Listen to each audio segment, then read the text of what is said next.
আমাদের নারী নির্যাতন বন্ধ করতে হলে এটা ঠিক তত বড়ই একটা আন্দোলন লাগবে, যত বড় আন্দোলন দিয়ে আমরা ফ্যাসিজম বন্ধ করেছি, করাপশন বন্ধ করতে হবে। কারণটা হলো কি বলে, তোমাদের আন্দোলনের ভেতরে ওই যে ভূতগুলো আছে, দোসরগুলো আছে, রেখো তোমাদের ছেলেদের ভেতরে ওই ভূতগুলো আছে, ধর্ষকগুলো আছে। আর ছেলেরা, তোমরা মন ছোট করবে কথাটা, কিন্তু একটা জিনিস মনে রেখো, সত্য কথাটা তোমরাই চাইতে উচ্চ কণ্ঠে বলতে পেরেছ।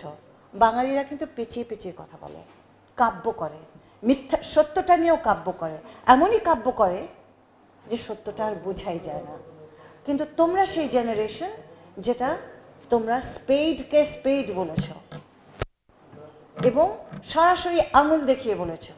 তোমাদেরকে আমি বলছি, স্বীকার করো ধর্ষক হচ্ছে পুরুষ, স্বীকার করো ধর্ষণ করে কাছের প্রতিবেশী, স্বীকার করো যে তোমাদের জাত ভাইরা এই কাজটা করছে, তোমাদেরকে একটা ভূমিকা পালন করতে হবে এটাকে বন্ধ করার জন্য। তোমরা যদি সংগঠিত হয়ে একটা জায়গায় দাঁড়াতে পারো, come to me, I will be very happy to speak to you.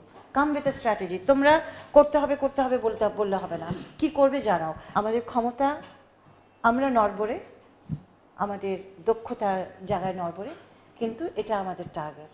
এই টার্গেটে পৌঁছাতে হলে আমার তোমাদেরকে লাগবে, তোমাদের জোনের লিডারদেরকে লাগবে, যেন আমি বলতে পারি দেখো তোমার এলাকায় এটা হয়েছে, তোমরা ওখানে একটু যাও।